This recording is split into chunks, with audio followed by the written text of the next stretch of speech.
നമസ്കാരം. നമ്മളുടെ ഹരിപ്പാട് സ്വദേശിനിയായിട്ടുള്ളൊരു പെൺകുട്ടി, ആ പെൺകുട്ടി ഉസ്ബെക്കിസ്ഥാനിലാണ് പഠിച്ചിരുന്നു. ഉസ്ബെക്കിസ്ഥാൻ അതെവിടെയാ? എവിടെയാ ഒരു സ്ഥലം. സാവരി എന്നാണ് ആ കുട്ടിയുടെ പേര്. അതിനെ കൊലപ്പെടുത്തി. ജിഹാദിൻ്റെ ഭാഗമായിട്ടാണ് കൊലപ്പെടുത്തിയെന്നാണ് പറയുന്നത്. മതപരിവർത്തനത്തിന് സമ്മതിച്ചില്ല. മതപരിവർത്തനം നടത്താൻ വേണ്ടി നിരന്തരം ഭീഷണിപ്പെടുത്തി. പക്ഷെ അത് സമ്മതിക്കാതെ വന്നു. അപ്പോൾ തല മുതൽ കാല് വരെ അടിച്ചു ചതച്ചു എന്നാണ് പറയുന്നത്. അടി കിട്ടാത്തൊരു സ്ഥലം പോലും ഇല്ലായിരുന്നു. ഇത്രയും വലിയൊരു മാരകമായിട്ടുള്ള ആക്രമണം നടന്നിട്ടും ആ കുട്ടി മറ്റുള്ളവരുടെ ഇക്കാര്യം പറയാത്തത് എന്തേന്നൊരു ചോദ്യമുണ്ട്. ഇതൊരു ആമസോൺ വനത്തിൻ്റെ നടുവിൽ നടന്ന സംഭവം എന്നല്ലല്ലോ. ഒരു രണ്ടുപേര് മാത്രം, ഒരു പെൺകുട്ടി ഒരു ആൺകുട്ടിയാണ് തല്ലി ചാദിച്ചു. അവരുടെ പറയുക, അവിടെയുള്ള ഗൊറില്ലകളോട് പറയാൻ പറ്റുമോ? അല്ലെങ്കിൽ വേറെ എന്തെങ്കിലും മൃഗങ്ങളോട് പറയാൻ പറ്റുമോ? ഇതൊരു യൂണിവേഴ്സിറ്റിയുടെ ഹോസ്റ്റലിൽ നടന്ന സംഭവമാണത്. ഒറ്റ ദിവസം കൊണ്ട് തല മുതൽ കാല് വരെ തല്ലി ചായക്കാൻ പറ്റില്ല. എന്തൊക്കെയോ ഇതിനകത്ത് നമ്മളെ പലതും തെളിയാനുണ്ട് എന്നർത്ഥം. ഒരു കുട്ടിയുടെ അടുത്ത് വന്നിട്ട്, ഒരു പെൺകുട്ടിയുടെ അടുത്ത് വന്നിട്ട് ആൺകുട്ടി പറയാണ്, ഞാനൊരു മുസ്ലിമാണ്, നിനക്ക് മുസ്ലിം ആയിക്കൂടെ എന്ന് ചോദിച്ചാൽ, പോടാ, ഞാൻ കാര്യം കഴിഞ്ഞു, അവിടെ കാര്യം കഴിഞ്ഞു. അപ്പോൾ അവിടെ ഇതിനുള്ളിൽ എന്തൊക്കെയോ ശരിയല്ലായ്മകൾ രണ്ട് ഭാഗത്തു നിന്നും സംഭവിച്ചിട്ടുണ്ടെന്ന് വേണം മനസ്സിലാക്കാൻ. 2-3 കാര്യങ്ങൾ പറയാം. ഇതവിടെ നിൽക്കട്ടെ. ഈ വിദേശ പഠനം ഇപ്പോൾ ഒരു ക്രൈസായിട്ട് മാറിയിരിക്കുക. ആർക്കാണെന്നറിയാം? കുട്ടികൾക്ക് മാത്രമല്ല കേട്ടോ, അച്ഛനമ്മമാർക്കും. മോളെവിടെയാണ് പഠിക്കണേ? അവളങ്ങ് ഉഗാണ്ടയിലാണ് പഠിക്കണമെന്ന് വലിയ അന്തസ്സാണ്. നിങ്ങൾ കാര്യം മനസ്സിലാക്കണം. ഞാൻ തൃശ്ശൂരിലുള്ള സമയത്ത് അവിടെ 20 കുട്ടികൾ, സുൽത്താൻ ഓഫ് ഒമാനിൽ നിന്ന് 20 കുട്ടികൾ ഹോട്ടൽ എലൈറ്റ് ഇൻ്റർനാഷണൽ വന്ന് താമസിച്ചിരുന്നു. 20 വർഷം, 18-20 വർഷമുള്ള സംഭവമാണത്. അപ്പോൾ അതിൽ ആ കുട്ടികൾ, ഇപ്പം ഞാൻ ഒമാനിൽ എനിക്ക് പരിചയമുണ്ട്. റൂവി, മസ്കറ്റ്, മത്ര, റൂവൈസ്, അങ്ങനെയുള്ള കുറച്ച് സ്ഥലങ്ങൾ എനിക്ക്, നിസ്വ, അതിനുള്ള സ്ഥലങ്ങൾ എനിക്ക് പരിചയമുണ്ട്. അപ്പോൾ പരിചയം വെച്ച് ഞാനും അവരോട് ഇങ്ങനെ ഓരോന്ന് സംസാരിച്ച സമയത്ത് അവർ പറയുകയാണ്, ഈ ലോകം അത്ഭുത ലോകമാണെന്ന്. കാരണം 60,000 രൂപ ഒരു മാസം ഉണ്ടായാൽ മതി എത്ര അവർക്കൂടെ കഴിയാൻ, ആഹാരവും പാർപ്പിടവും. എലൈറ്റ് ഇൻ്റർനാഷണലാണ് താമസിച്ചിരുന്നത്. അപ്പോൾ അവർക്ക് അത്ഭുതം. ഇങ്ങനെ ഒരു സുഖസൗകര്യത്തിലൂടെ ഞങ്ങളുടെ നാട്ടിൽ താമസിക്കണമെങ്കിൽ ചുരുങ്ങിയത് ഒരു 10 ലക്ഷമെങ്കിലും വേണ്ടി വരും. അതുപോലെ എല്ലാവരും നല്ല പെരുമാറ്റവും കാര്യങ്ങളും. യൂണിവേഴ്സിറ്റി, അഗ്രികൾച്ചർ യൂണിവേഴ്സിറ്റിയിലോ പഠിച്ചിരുന്നവർ. അവരുടെ കൂട്ടത്തിൽ വേറെയും ആഫ്രിക്ക എന്നൊക്കെയുള്ള ആൾക്കാരുണ്ടായിരുന്നു. അതൊരു കഥ. മറ്റൊന്ന്, ഞാൻ നമ്മളുടെ ഇവിടെ അടയാറിനപ്പുറം പോകുന്ന സമയത്ത് നമ്മുടെ വിജയിൻ്റെ വീടൊക്കെ ഉണ്ട്, പാലവാക്കോ മറ്റോ. അത് കഴിഞ്ഞ് പോകുന്ന സമയത്ത് ഉത്തണ്ടി പറഞ്ഞ സ്ഥലമുണ്ട്. അവിടെ ഇതുപോലെ തന്നെ അവിടുത്തെ ആശ്രമത്തിൽ ഞാൻ പഠിച്ചുകൊണ്ടിരിക്കുന്ന സമയത്ത് അവിടെ സ്ഥിരം വരാറുള്ള റഷ്യക്കാർ, 3 റഷ്യക്കാർ, ഒരാണും 2 പെണ്ണുങ്ങളും അവിടെ വരാറുണ്ട്. ഇവർ 3 പേരും അവിടെ നേഴ്സിംഗ് സ്റ്റുഡൻ്റാണ്. നേഴ്സിംഗ് പഠിക്കാൻ റഷ്യയിൽ നിന്ന് ഇവിടെ വന്നിരിക്കുകയാണ്. എന്നിട്ട് പറയാണ് വളരെ തുച്ഛമാണ്. അതിൻ്റെ ഇടയിൽ വേറൊരു അത്ഭുതം കൂടി ഉണ്ടായി. ഇവരുടെ കോളേജിൻ്റെ മുൻപിൽ, നേഴ്സിംഗ് കോളേജിൻ്റെ മുമ്പിൽ അമ്മ ഉണവകം ആരംഭിച്ചു. അമ്മ ഉണവകത്തിൽ അവിടെ പോകുന്ന സമയത്ത് കാലത്ത് ബ്രേക്ക്ഫാസ്റ്റ് 10 രൂപ, ഉച്ചയ്ക്ക് ആഹാരത്തിന് എന്തായാലും പറയുക, ഊണിന് 10 രൂപ, 20 രൂപയോ, വൈകുന്നേരം 10 രൂപ. അത് ഓക്കെ, 20 രൂപ എന്ന് വെച്ചോളൂ. 20, 10, 30, 40 രൂപയുണ്ട് ഒരാളുടെ ആഹാരം മുഴുവൻ അവിടെ കൊടുക്കുക. എന്നിട്ട് ഇവർ സത്യം പറഞ്ഞിട്ട് അവിടെ വന്നിട്ട് അവർ ഡൊണേഷൻ കൊടുക്കാനുള്ള പരിപാടിയാണ്. അവർ ഡൊണേഷൻ ഞങ്ങൾ വാങ്ങിക്കില്ല, നിങ്ങൾ അതിൻ്റെ എവിടെ വെച്ചാൽ അതിൻ്റെ സ്ഥലം കൊടുത്തോളൂ, എങ്ങനെയും ഞങ്ങൾക്ക് അറിയില്ല എന്ന് പറഞ്ഞു. അല്ലെങ്കിൽ ഇവിടെ വരുന്ന ആർക്കെങ്കിലും നിങ്ങൾ കൊടുത്തോളൂ, അല്ലാണ്ട് അവർ അവിടെ ഡൊണേഷൻ വാങ്ങുന്ന പരിപാടിയില്ല. അവർക്ക് അത്ഭുതം. ഒരു നേരത്തെ ആഹാരത്തിന് മുഴുവൻ, ഒരു ദിവസത്തെ ആഹാരത്തിന് മുഴുവൻ 40 രൂപയോ, എൻ്റെ അമ്മോ, കാരണം അവിടെ $40 കൊടുക്കണം. അങ്ങനെ പഠിക്കുന്ന കുട്ടികൾ ഇവിടെയുണ്ട്. വിദേശത്ത് നിന്ന് ഇവിടെ പഠിക്കുന്ന കുട്ടികളുണ്ട്. അവരുടെ ആൾക്കാർ പറയും, ഞങ്ങൾ ഇന്ത്യയിലാണ് പഠിക്കണേ, അഭിമാനത്തോടെ പറയും. ഇനി മറ്റൊന്ന്, ഒരു വാര്യരായിട്ടുള്ള ഒരു, അവർ ജാതിയിൽ വാര്യന്മാരാണ്. നമ്മളെ ഈ മഞ്ജു വാര്യരെയും പോലെ വാര്യരാണ് അവർ, അമ്പലവാസികൾ. അതിൽ ഇതുപോലെ 2 കുട്ടികൾ, 2 ആൺകുട്ടികൾ. അപ്പോൾ അവർക്ക് അവരുടെ അച്ഛനും അമ്മയും ഇവിടെയാണ്, മറ്റേ നമ്മളുടെ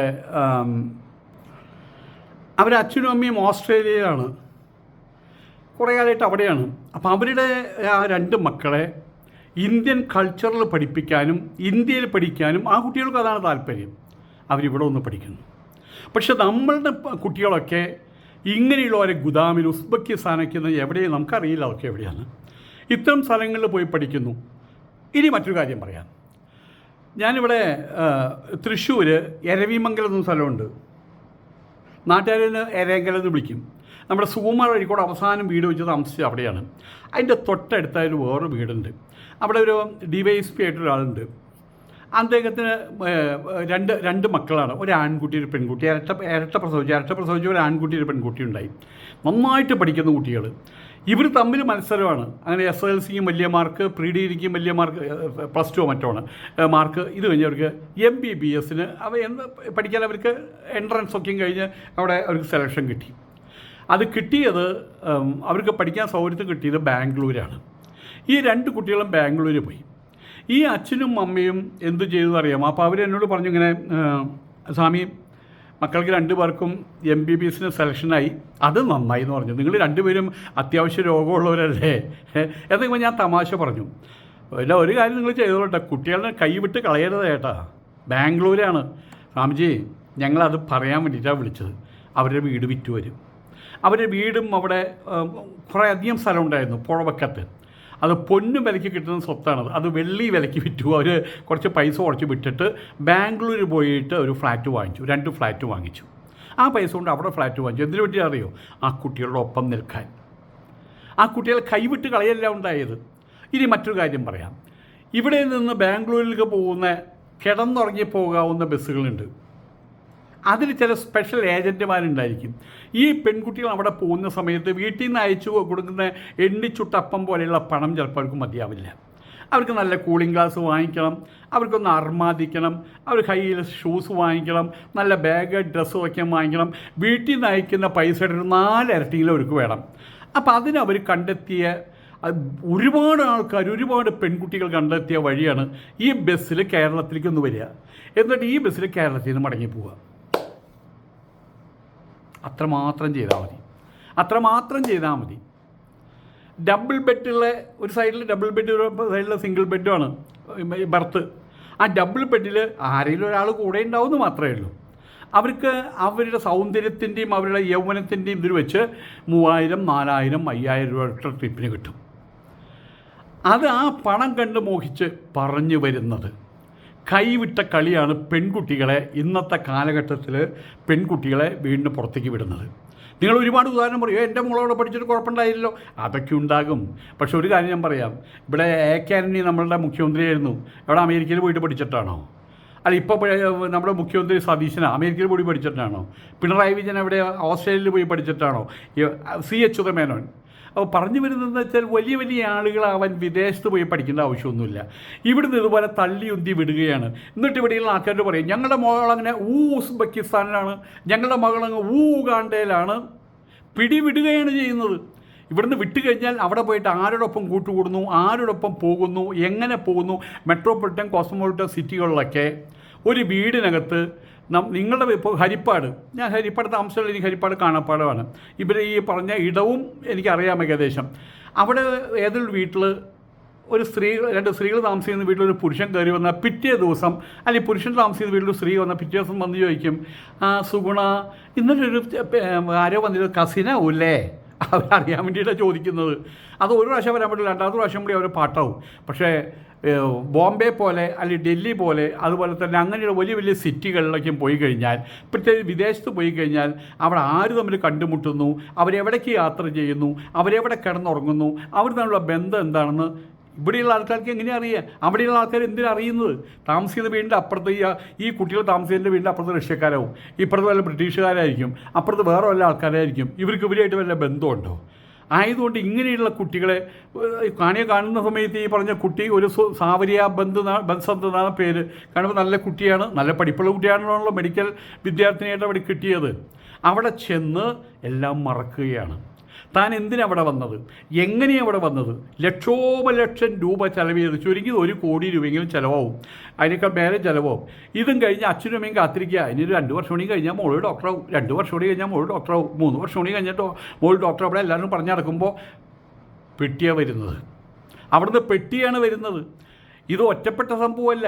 ഈ പെൺകുട്ടി ഇത്രയും വലിയ ക്രൂരമായിട്ടുള്ള കാര്യങ്ങൾ സഹിച്ചു എന്ന് പറയുന്നുണ്ട്, നിരന്തരം സഹിച്ചു എന്ന് പറയുന്നുണ്ട്. എന്തുകൊണ്ട് മറ്റുള്ളവരെ അറിയിച്ചില്ല?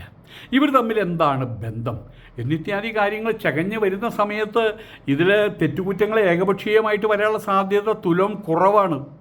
കാരണം മതം മാറാൻ സമ്മതമാണ് എന്ന് പറഞ്ഞിട്ട് ഇവളുടെ ഭാഗത്തു നിന്ന് അവൻ്റെ ഭാഗത്ത് നിന്ന് ഇവള് അങ്ങോട്ട് ഇങ്ങോട്ടേക്ക് എന്തൊക്കെയുണ്ട് ഇൻഗോൾഫികളാണ് അങ്ങോട്ടും ഇങ്ങോട്ടും കൈമാറിയിട്ടുള്ളതെന്ന് ദൈവത്തിന് മാത്രമേ അറിയുള്ളൂ. മരിച്ചുപോയ ഒരു കുട്ടി ആയതുകൊണ്ട് നമ്മൾ വെളിച്ചത്ത് അല്ലെങ്കിൽ വെളിവാക്കി പറയുന്നില്ലെന്ന് മാത്രം. ഊഹിച്ചാൽ നിങ്ങൾക്കറിയാവുന്ന കാര്യമല്ലേ ഉള്ളൂ. ചെക്കൻ പെരുന്തൽമണ്ണക്കാരനാ, അവൻ്റെ കയ്യിൽ വേണ്ടത്ര പൈസ ഉണ്ടാകാം. ഇത് ഞാൻ ഊഹിച്ച് പറയാണ് കേട്ടോ. ആ പൈസകൾ കൈപ്പറ്റിയിട്ടില്ലെന്ന് പറയാൻ പറ്റുമോ? എന്തായാലും ഇതൊന്നും നമുക്ക് അറിയാവുന്ന കാര്യമല്ല. പക്ഷേ ഒരു കാര്യം ഉറപ്പാണ്, ഒരു സുപ്രഭാതത്തിൽ ഈ കുട്ടിയെ കണ്ടിട്ട് വാട്ട് ഈസ് യുവർ നെയിം? അപ്പോൾ അവൾ പറഞ്ഞു എൻ്റെ പേര് സാവരിയ ബസ് എന്നതാണ്. മതം മാറുക കേട്ടോ. ഞാൻ മതം മാറില്ല, എന്നാൽ നിന്നെ കൊല്ലാൻ പോവുക. അങ്ങനെ സംഭവിക്കുമോ? ഇല്ലല്ലോ. അപ്പോൾ അത് പതുക്കെ അവിടെ കൊട്ടിയിട്ടാണ് മേളം ഉയരുക. അപ്പോൾ അങ്ങനെ കുറേ കാര്യങ്ങൾ സംഭവിച്ചിട്ടുണ്ട്. ഇങ്ങനെ സംഭവിച്ചുകൊണ്ടിരിക്കുന്ന സമയത്ത് പോലും ഏകപക്ഷീയമായിട്ട് യാതൊരു തെറ്റും കുറ്റങ്ങളും ചെയ്യാത്ത യാതൊരു ട്രാൻസാക്ഷനും നടന്നിട്ടില്ലെങ്കിൽ, അതായത് മിന്നൽ ബൈജു ഒരു ഇൻസ്പെക്ടറായിട്ടൊരു നമ്മളുടെ പുതിയൊരു നടൻ അഭിനയിച്ചില്ലേ, അതിൽ ഒരു പെണ്ണും ഒരു ചെക്കനും. ആ ചെക്കൻ ഓട്ടോറിക്ഷ ഡ്രൈവറാണ്. അവൻ ഒരു തടിച്ച് പെണ്ണിനെ ചോർത്തൊന്ന് വെച്ച് കൊടുത്തു. ഇവളൊന്ന് പോലീസ് കംപ്ലയിൻറ്റ് ചെയ്തു. ചെയ്ത സമയത്ത് പോലീസുകാരൻ ചോദിച്ചു, നിന്നെ വെറുതെ അവൻ തല്ലിയതാണോ? അല്ല സാറേ, അയാൾ എനിക്ക് ഉപ്പും മുളകൊക്കെ വാങ്ങിച്ചു തരാറുണ്ട്. എൻ്റെ അർത്ഥം എന്താ? അവർ തമ്മിൽ എന്തോ കാര്യമായിട്ടുള്ള ബന്ധങ്ങളുണ്ടായിരുന്നു. അത് പിന്നീട് ഇല്ലാതായപ്പോൾ ഇവൻ പറഞ്ഞു എനിക്ക് ദേഷ്യം വന്നപ്പോൾ തല്ലിയതാണ്. നീ എല്ലാവരും ദേഷ്യം വന്നപ്പോൾ തല്ലിയോടാന്നൊരു ചോദ്യം. എന്തിനു പറഞ്ഞു? ആ ഇൻസ്പെക്ടർ പറഞ്ഞാൽ ഈ രണ്ടെണ്ണത്തിന് ഇനി പോലീസ് വിളിച്ചു വരുത്തുന്നവർക്ക് തല്ലി കിട്ടുമോ? ഇങ്ങനത്തെ നാറിയ കേസ്. അത് പറയുന്നത് ഇവിടെ ഒന്നും സംഭവിച്ചിട്ടില്ല എന്ന് പറയാൻ പറ്റില്ല. നിരൂപാധി എന്നല്ല, ഏകപക്ഷീയമായിട്ടുള്ള തെറ്റ് പരിപൂർണമായിട്ട് ഈ പയ്യൻ്റെ പേരിൽ മാത്രമാണെന്ന് പറയാൻ പറ്റില്ല. അത്രയും അവർ പറയുന്നത് ശരിയാണ്. തല മുതൽ കാല് വരെ അടിച്ച് ചതച്ചു എന്ന് പറയുമ്പോൾ എന്തൊക്കെയോ ആ പെൺകുട്ടിയുടെ ഭാഗത്ത് നിന്നുള്ള ഫോൾസ് ഓഫേഴ്സ് ഇവനെങ്ങനെ താളം തള്ളിച്ചിങ്ങനെ നിർത്തി ഒരു സുപ്രഭാതത്തിൽ അവൾ ഉൾവലിയുമ്പോൾ അവർ പിന്നോട്ട് പോകുന്ന സമയത്ത് സ്വാഭാവികമായിട്ടൊരു ചെറുപ്പക്കാരെന്ന് പറയുമ്പോൾ അതിനുള്ള വിവേകമല്ലേ ഉണ്ടാവുള്ളൂ. ഇതേപോലെ ഇവിടെ തലേമൊന്ന് വെച്ചു കൊടുത്ത ഉസ്ബെക്കിസ്ഥാന സ്ഥലം നമ്മുടെ നാട് പോലുമല്ല. നമ്മുടെ വക്കീൽമാരോ നമ്മുടെ കോടതിയോ നമ്മുടെ നിയമമോ അല്ല. നമ്മുടെ നാട്ടിലാണെങ്കിൽ നമുക്ക് കൈക്കൂലി എന്തെങ്കിലും കൊടുത്ത് എങ്ങനെയൊക്കെ കാര്യങ്ങൾ നേടാം. അപ്പോൾ അവനൊട്ടും വിവേകമില്ല. ഇവനായിട്ട് ഇങ്ങനെ ഉരുണ്ട് കളിച്ച് മറിഞ്ഞ അവസാനം തലയിൽ അടിയേറ്റുവാങ്ങിയ പെൺകുട്ടിക്കും യാതൊരു വിവേകമില്ല. ഇതിൽ നമ്മളൊരു കാര്യം, മരിച്ചവർ മരിച്ചു, ഇനിയിപ്പോൾ അത് പറഞ്ഞിട്ട് കാര്യമില്ല. ജീവിച്ചിരിക്കുന്ന പെൺകുട്ടികളൊരു കാര്യം മനസ്സിലാക്കുക, ഇന്ത്യയിൽ ഇന്നത്തെ സാഹചര്യത്തിൽ ഇന്ത്യയിലില്ലാത്തൊരു വിദ്യാഭ്യാസമൊന്നും, പിന്നെ നിങ്ങൾ വേറെ ഗൾഫിലേക്കും പോയിക്കോളൂ, അവിടേക്കും വലിയ ഉന്നതമായിട്ടുള്ള സെക്യൂരിറ്റിയും കാര്യങ്ങളുണ്ട്. പക്ഷേ എന്ത് വേണം? കുട്ടിച്ചാക്കിൽ പൈസ കൊണ്ടുപോകണം. അപ്പോൾ അത് പറ്റില്ല. അല്ലെങ്കിൽ അമേരിക്കയിലോ ഓസ്ട്രേലിയയിലോ ന്യൂസിലൻഡിലോ ഇത് ഒരു ഹോസ്റ്റലിനകത്ത് അപ്പുറത്തും ഇപ്പുറത്തും കൂടിക്കുഴഞ്ഞിട്ടാണ് ഈ കുട്ടികളവിടെ വസിച്ചിരുന്നത്. അങ്ങനത്തെ സ്ഥലത്തേക്കാണ് ഇവർ പറഞ്ഞയക്കുന്നത്. പക്ഷേ എന്താ നമ്മളെ ഏറ്റവും വലിയ രസം എന്താണെന്ന് വെച്ചാൽ, ഹെയ്ത്തി എന്ന് പറഞ്ഞ സ്ഥലമാണെങ്കിൽ പോലും നമ്മളെന്താ പറയുക, ഫോറിൻ ഇതുപോലെ തന്നെ ആളുകൾ ഇവിടെ നിന്ന് വിയറ്റ്നാമിലേക്ക് പോകുന്നില്ല. അയ്യോ വിയറ്റ്നാം എന്തൊരു ഭംഗിയാണ് കാണാൻ. ആ വിയറ്റ്നാമിൽ നിന്ന് വരുന്ന ആൾക്കാരെ എനിക്കറിയാം. ആ ആൾക്കാരോട് ഇന്ത്യയിൽ വന്നിട്ട് ഇന്ത്യയുടെ ആ ഒരു ഡൈവേഴ്സിറ്റി ഓഫ് ഇന്ത്യ, അത് ലാംഗ്വേജ് വൈസ് ആകട്ടെ, അതല്ലെങ്കിൽ മറ്റേത് ഭൂമിശാസ്ത്രപരമായിട്ടാകട്ടെ, എത്രയെത്ര പുഴകൾ, നദികൾ, മലകൾ, ഹിമാലയം, കുന്നുകൾ, മരുഭൂമി എല്ലാം നമ്മുടെ അവിടെയുണ്ട്. പക്ഷെ നമ്മൾ അവിടെ പോയിട്ട് പറയും എന്താ വിയറ്റ്നാം, അതിൻ്റെ പേരിൽ ലക്ഷങ്ങൾ മുടിപ്പിക്കും. എന്നാലും വെറുതെ അങ്ങോട്ടൊരു യാത്ര ഇങ്ങോട്ടൊരു യാത്ര, വേറൊരു സ്ഥലം കാണുന്നു. ഇവിടെ ഇല്ലാത്തൊന്നും അവിടെ ഇല്ല. ഇതല്ലാത്തൊരു സ്ഥലം മാത്രമേ ഉള്ളൂ. അതുകൊണ്ട് വിദേശത്ത് പഠിക്കുക എന്നുള്ള ഒരു ത്വരയുണ്ടല്ലോ, അത് കുട്ടികൾ മാറ്റിവെക്കുകയാണ് നല്ലത്. കാരണം ഒരു സെക്യൂരിറ്റിയും കൈവിട്ട കളിയാണ് ഇവിടെയുള്ള കേരളത്തിലെ അച്ഛനമ്മമാർ കളിക്കുന്നത്. എന്തിനേറെ ഇവിടുന്ന് ഡൽഹിക്ക് പറഞ്ഞു വിട്ടാലും, ഇവിടുന്ന് ബോംബെയിലേക്ക് പറഞ്ഞു വിട്ടാലും, ഇവിടുന്ന് ഹൈദരാബാദിലേക്ക് പറഞ്ഞു വിട്ടാലും, ബാംഗ്ലൂർക്ക് പറഞ്ഞു വിട്ടാലും ഇതൊക്കെയാണ് സ്ഥിതി. നിങ്ങളുടെ കേരളത്തിൽ എത്രയെത്ര നല്ല ഇൻസ്റ്റിറ്റ്യൂഷൻസ് ഉണ്ട്. ആ കോയമ്പത്തൂരിൽ നിന്ന് മറ്റേ പാലക്കാട് നിന്ന് കോയമ്പത്തൂർ എട്ടിമട എന്ന സ്ഥലത്ത് മുഴുവൻ ഇൻസ്റ്റിറ്റ്യൂഷൻസാണ് അവിടെ. മാതാമൃതാനന്ദമയുടെ അടക്കം ഇൻസ്റ്റിറ്റ്യൂഷൻസ് എല്ലാം ഉണ്ട് അവിടെ. പക്ഷെ അതൊന്നും പോരാ. ഉസ്ബെക്കിസ്ഥാൻ അതുകൊണ്ട് പിന്നെ ഇത് ഞാൻ പറയുന്നില്ല. അപ്പോൾ പിന്നെ ഇതൊക്കെ സംഭവിക്കുള്ളൂ. അതുകൊണ്ട് ആലോചിച്ച് ഇത്തരം കാര്യങ്ങളിൽ ഇത്തരം ഉസ്ബെക്കിസ്ഥാനും അവിടേക്കും പോയിട്ട് പഠിച്ചാൽ എന്താ ഗുണം? അവിടെ പഠിച്ചിട്ട് ഇവിടെ വരുമ്പോൾ ഡോക്ടറായിട്ട് അംഗീകരിക്കുമോ എന്നുള്ള കാര്യം വേറെ കാര്യം. അങ്ങനെയുണ്ട്. കാരണം അവിടെ പോയിട്ട് എങ്ങനെയാണ് സർട്ടിഫിക്കറ്റ് ദൈവത്തിന് അറിയാം. ഇത്ര രൂപ കൊടുത്ത ഇത്ര സർട്ടിഫിക്കറ്റ്, ഇത്ര കൊടുത്ത ഇത്ര സർട്ടിഫിക്കറ്റ് എന്നും പറഞ്ഞ് കൊടുക്കുന്ന സ്ഥലങ്ങളൊക്കെ ആയിരിക്കാം. നമ്മളെ സംബന്ധിച്ചിടത്തോളം നമ്മളിപ്പോൾ അമേരിക്കയുടെ സർട്ടിഫിക്കറ്റ്, അല്ലെങ്കിൽ ഓസ്ട്രേലിയയുടെ സർട്ടിഫിക്കറ്റ്, അല്ലെങ്കിൽ ന്യൂസിലാൻഡിൻ്റെ സർട്ടിഫിക്കറ്റ്, അല്ലെങ്കിൽ അബുദാബി അവിടെയുള്ള അവിടെ മെഡിക്കൽ കോളേജിൽ അവരുടെ സർട്ടിഫിക്കറ്റൊക്കെയാണ് ഇന്ന് വിലയുണ്ട്. ഉസ്ബെക്കിസ്ഥാൻ എന്നൊക്കെയും പറഞ്ഞു കഴിഞ്ഞാൽ എനിക്കറിയില്ല എന്തൊക്കെയാണെന്ന്.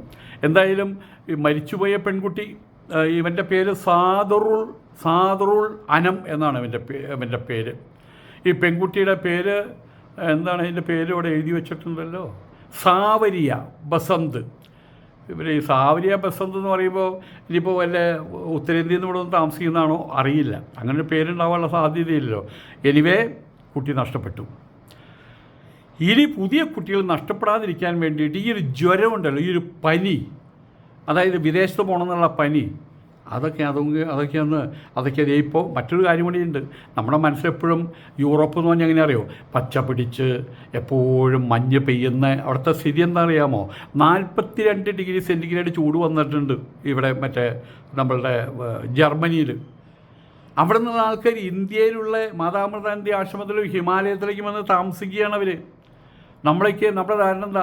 ഇന്ത്യ വിട്ട് കഴിഞ്ഞാൽ ഫോറിനാണ്. അതേത് ബംഗ്ലാദേശാണെങ്കിലും ഹെയ്ത്തി ആണെങ്കിലും ഏത് ഇളിബ്യൻ ഏത് ഉഗാണ്ട ആണെങ്കിലും ഇന്ത്യ വിട്ടാൽ പിന്നെ ഫോറിനില്ല. എൻ്റെ മോനെ അങ്ങ് ഫോറിനില്ല. ആ ജ്വരം മാറ്റി വയ്ക്കുക. നിങ്ങൾ അതിനെക്കുറിച്ചൊന്ന് പഠിക്കുക. ഇന്നത്തെ സാഹചര്യത്തിൽ ഇന്ത്യ മതി കേട്ടോ. എല്ലാത്തിനും പോകുന്നതാണ് ഇന്ത്യ. നമസ്കാരം.